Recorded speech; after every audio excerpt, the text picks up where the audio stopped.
Yun, ngayon nga guys ay nandito ulit tayo sa ating tanim na pinya. Para naman araw maglagay naman ulit tayo ng abono.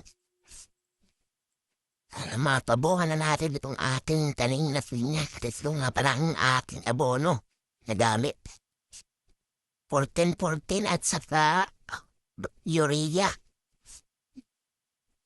Pampabunga, pangpataba na rin. Bali ang ang paglagay,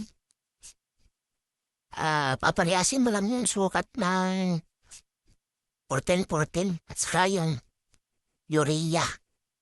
Ang 1:1. Tapos hahaluin.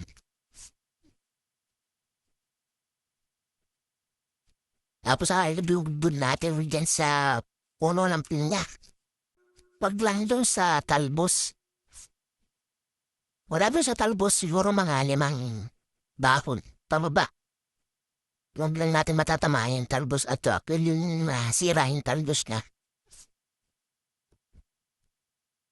Bali ganito lang. Kalahating dako doon nga, bali tarang sa gitna na niya. Mga dahon. Ang lalaki na ng puno nito. Hindi lang bumuha nung una namin nilagyan ng pabunga. May bumuha naman yung maliliit. Madali na siyang pabungahin yung mas maliliit. Ito kasi alam mga ng puno nitong pinya ko. Kaya hindi bumuha nung una namin lagay ng pabunga.